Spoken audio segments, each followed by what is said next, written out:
Bismillah. Assalamualaikum warahmatullahi wabarakatuh. Nama saya Adi Pramadianto Putra dengan NIM 231011 40 1040 dari kelas 04 TPLP 025. Di sini saya akan memulai demo proyek data mining untuk tugas UAS.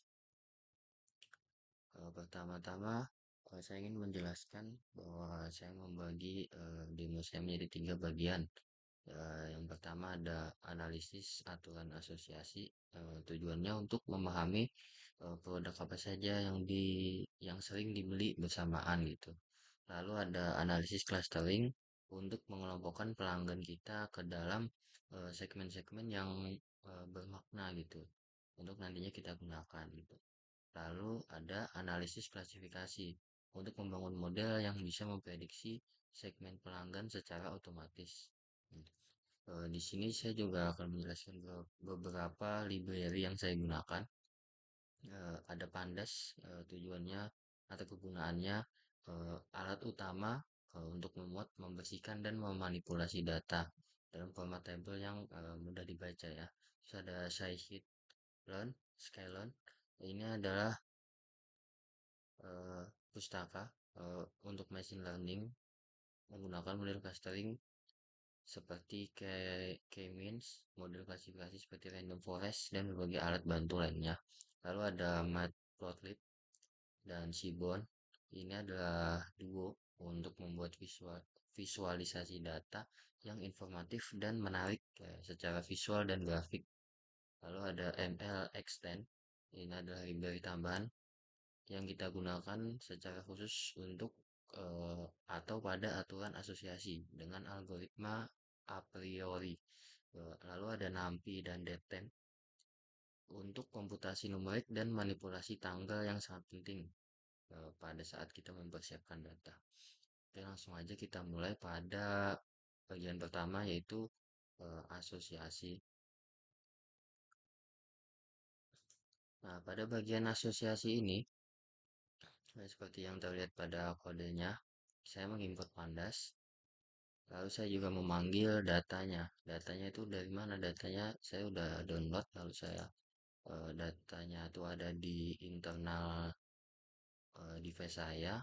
Lalu saya panggil di sini datanya.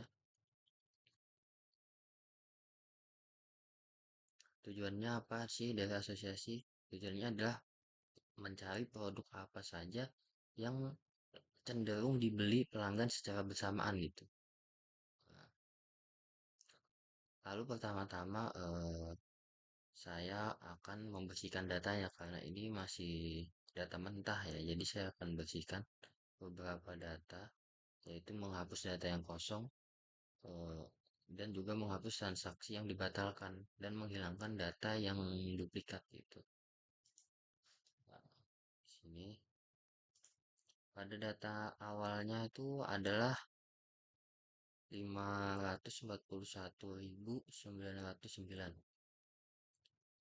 Lalu setelah kita buang customer ID yang kosong menjadi 406.829.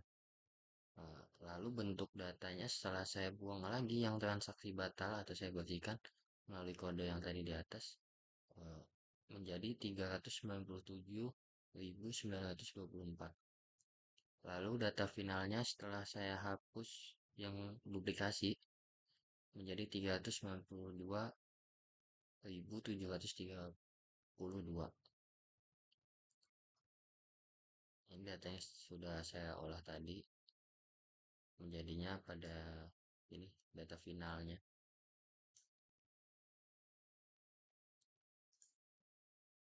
Nah, ini untuk apa namanya? Outputnya.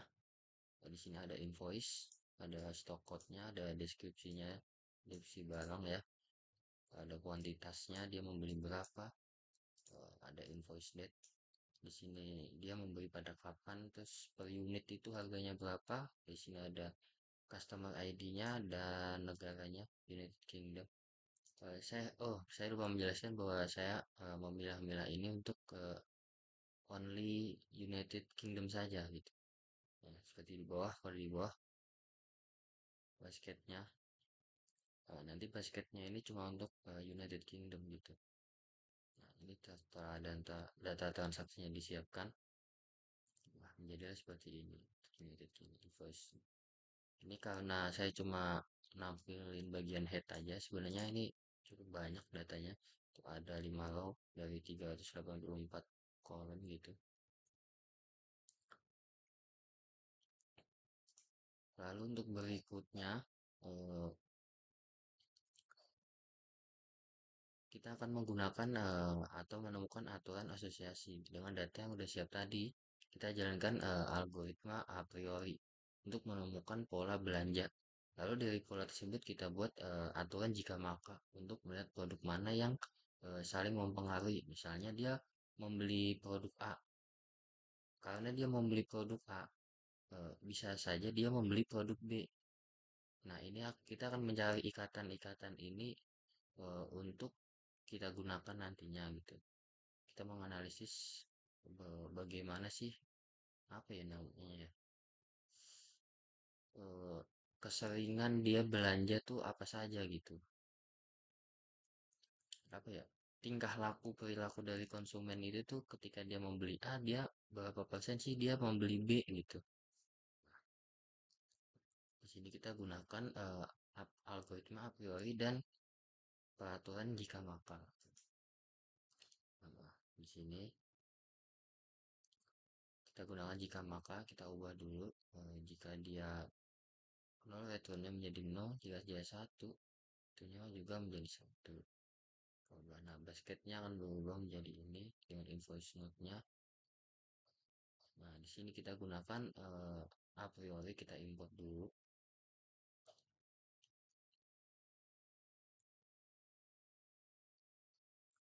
Kita akan mencari item set yang muncul, yang sering muncul dengan support minimal 2%. Nah, ini aturan asosiasinya. Nah, kita bakal mencari lift. Kita akan menggunakan lift mana sih yang paling besar. Karena kalau dia semakin besar liftnya, seperti data yang di bawah ini, pada aturan asosiasi, berarti dia akan, misal dia membeli A, dia akan membeli B gitu. Berarti gunakan ini supportnya. Nah, di sini kita mulai 0,02. Berarti itu ini bisa disebut bukan kebetulan ya pada table atau pada row 71 ini.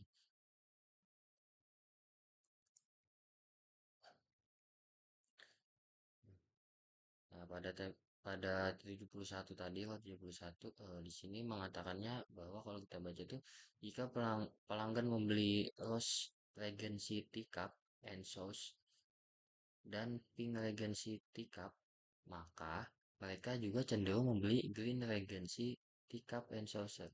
Nah, nilai liftnya seperti saya bilang tadi, 24,22, menunjukkan bahwa pelanggan 24 kali lebih mungkin membeli kombinasi ini dibanding secara kebetulan gitu.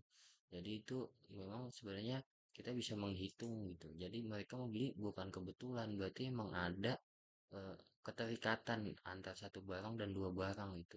Universe Regency Cup dan Source of Regency Cup. Nah, dia cenderung setelah membeli ini, dia akan cenderung membeli Green Regency Cup and Saucer. Nah, itulah gunanya metode-metode yang kita lakukan tadi dengan algoritma a priori dan aturan asosiasi. Oke, itu kita sudah selesai pada aturan asosiasi. Kita lanjut pada clustering. Oh ya, saya mau menjelaskan kenapa kok kodenya sudah saya run terlebih dahulu, karena saya harus mempersiapkan narasi-narasinya ya tentu saja. Nah, di sini pada clustering saya pertama-tama adalah mengimport pandas, lalu datem dan nampi gitu. Nah, ini datanya saya panggil lagi di sini. Dari online retail ini saya panggil lagi. Masih ada beberapa aturan unit price, karena ternyata pada unit price ini ada nilai yang tidak bisa diubah gitu. Jadi saya menambahkan beberapa aturan dan menghapus yang ketika dia telah dikonversi menjadi none saja gitu. Terus kita drop duplikatnya.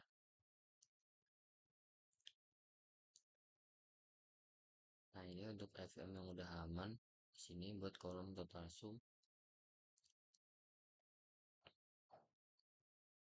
Data sudah bersih karena balik lagi setiap saya mengolah data atau bukan saya aja sih mungkin semua semua orang tuh ketika data mentah tuh belum bisa diolah gitu. Kita harus memproses datanya terlebih dahulu gitu. Nah, tabelnya seperti ini. Ada esensi, ada frekuensi, ada monitoringnya, kayaknya. Nah, kita import lagi pada yang kedua.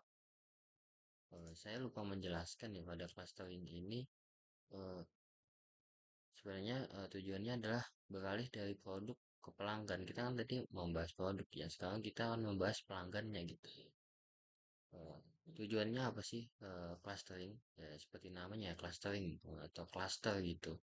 Anggaplah cluster rumah gitu kan kita eh, di dalam dunia nyata ada yang namanya cluster ya. Cluster rumah kan ya cluster rumah dengan lantai dua atau yang satu lantai, tiga lantai gitu kan ada cluster-clusternya. Nah, tujuannya apa? Sebenarnya dengan metode clustering ini tujuannya adalah bisakah kita mengelompokkan pelanggan ke dalam segmen-segmen yang berbeda berdasarkan perilaku. Nah, kita akan mengelompokkannya berdasarkan perilakunya para pelanggan ini tadi. Kita akan menggunakan metode analisis FFM dan clustering K-means.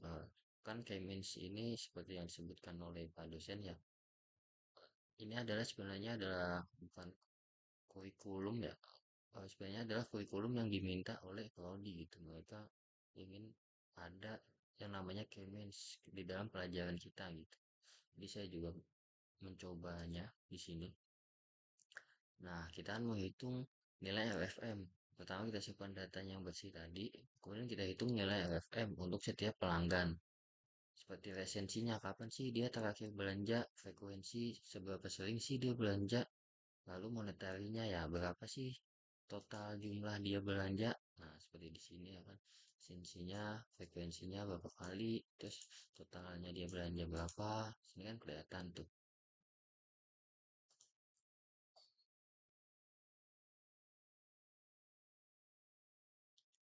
Nah, lalu kita akan menentukan jumlah klaster. Sebelum kita kelompokin, kita perlu menomarkan data dan menentukan jumlah kelompok yang optimal. Nah, di sini kita menggunakan elbow method tuh, untuk menemukan atau membantu kita berapa sih jumlah klaster yang terbaik gitu. Nah, kita menggunakan elbow method. Ini sama kayak yang tadi.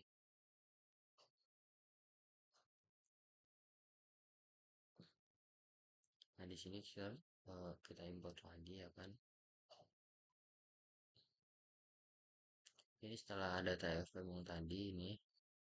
Nah, terus di scaling lagi. Hasilnya begini. Ini kita mengimport k-means. Seperti tujuannya apa ya? Kayak tadi yang saya bilang untuk menentukan berapa sih cluster yang optimal atau yang terbaik dari data kita gitu. Nah, ini untuk output dari elbow method untuk menentukan key optimal. Nah, di sini key optimalnya kan ini dari satu ya, satu dia turun, ke dua sangat tajam ya kan. Lalu kita dari dua ke tiga ini udah lumayan landai, tiga ke empat makin landai, empat ke lima, lima ke enam ke tujuh, enam ke delapan makin landai ya kan. Nah, di mana sih patahnya gitu? Atau di mana sih perubahan kurvanya ini benar-benar terjadi gitu? Nah, perubahan kurvanya terjadi pada angka 3. Nah, karena eh, ini bisa kita ganti dengan angka dari hasil ergometer jika berbeda gitu.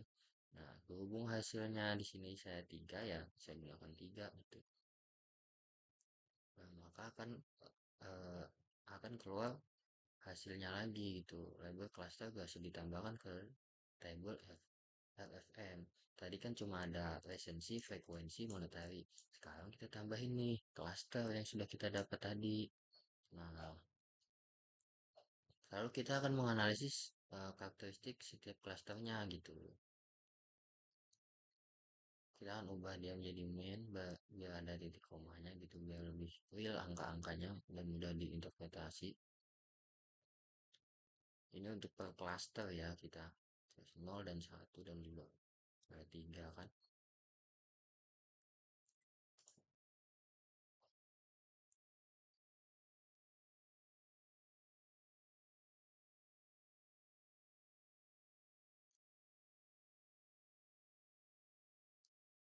Nah, nanti kita akan ubah menjadi pelanggan juara, pelanggan beresiko, dan apa namanya, pelanggan loyal kan.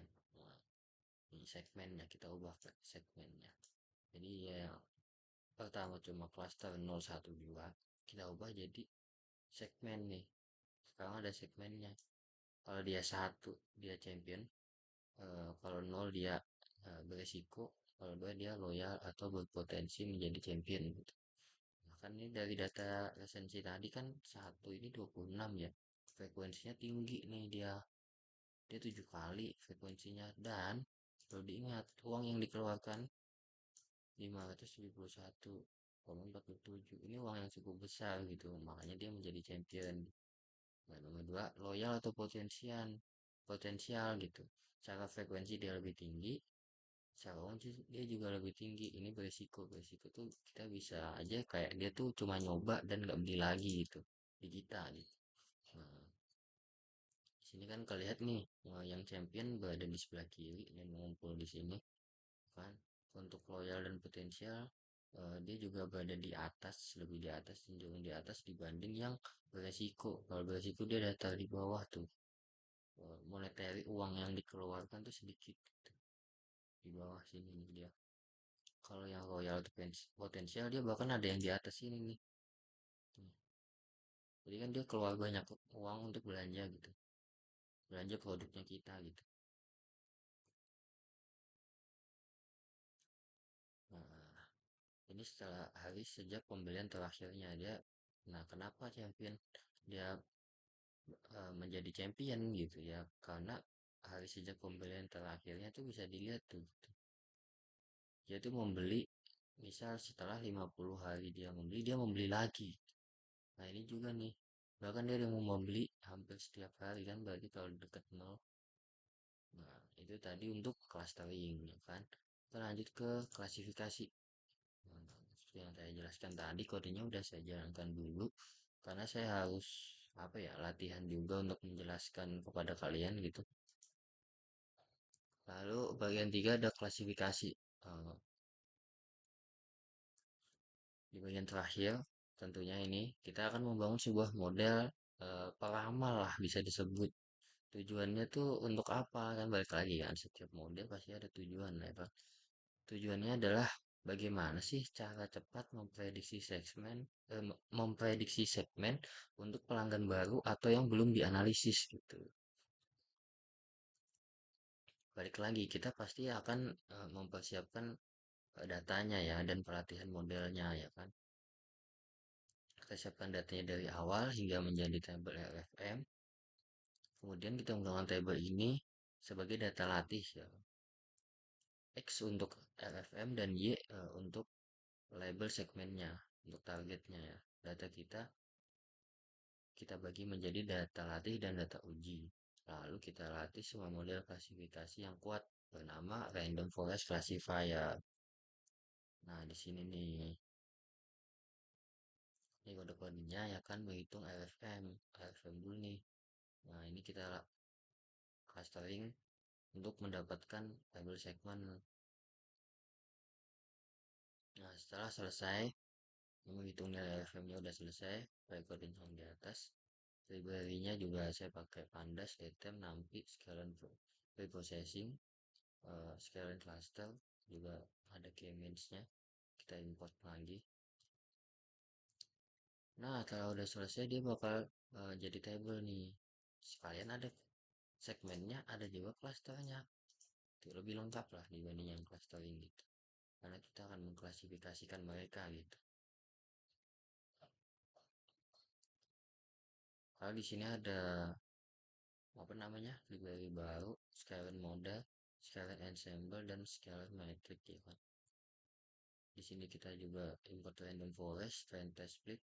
Nah, ini X-nya seperti yang saya bilang tadi. Ini untuk LFM, ya kan? Data ujinya Y-nya tadi untuk tes, untuk data target lah, bisa dibilang.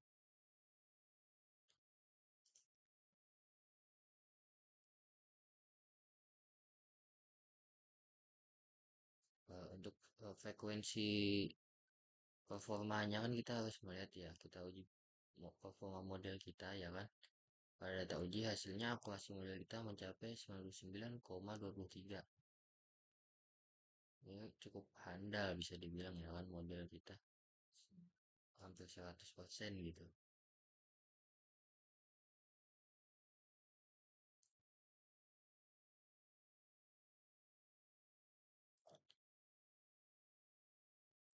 Untuk extend dan ini untuk X testnya. Ini model latihnya ya. Nah, ini yang saya bilang tadi, akurasi model. Akurasi modelnya ada di angka sini. Ini untuk laporan klasifikasinya, at-risknya, precisionnya tuh hampir satu.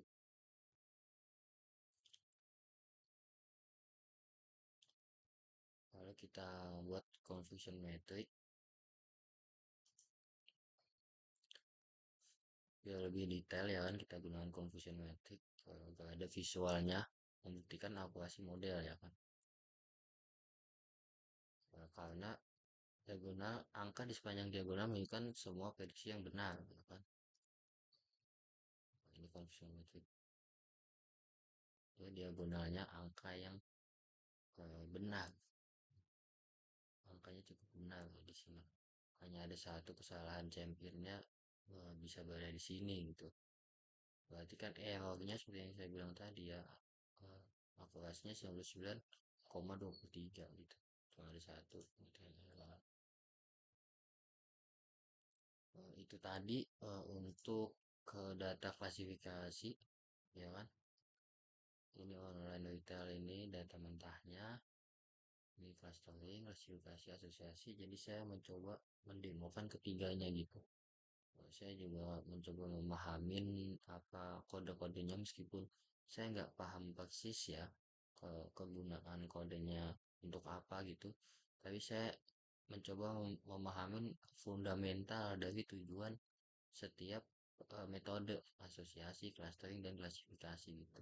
Saya kodenya ini juga dapat dari internet gitu. Saya coba masukkan, saya sesuaikan. Makanya saya tidak langsung mengetikkan kode karena ya itu tadi saya kurang begitu paham lah untuk kode-kodenya ini.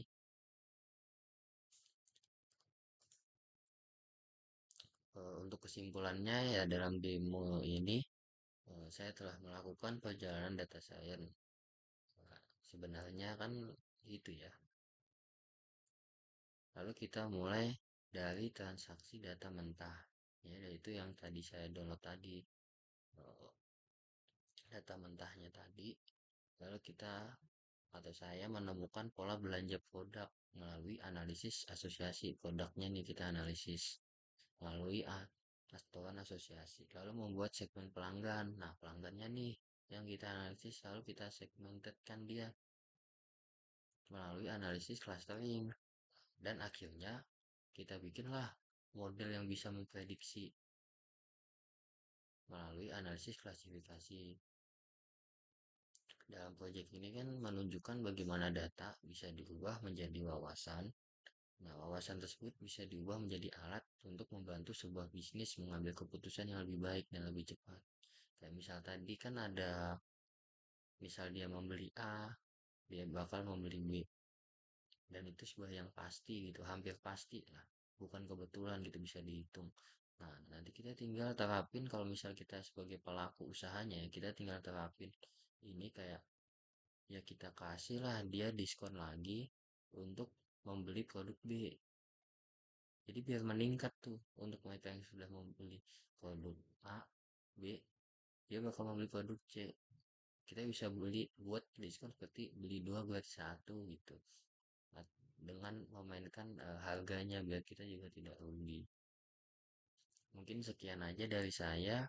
Eh, Maaf kalau memang menurut saya masih banyak kurangnya juga, tapi saya sudah mencoba secara optimal memahami dan melakukan demonstrasi ini. Eh, Maaf lagi jika banyak kurangnya. Terima kasih sudah menonton atau menyimak demo saya ini.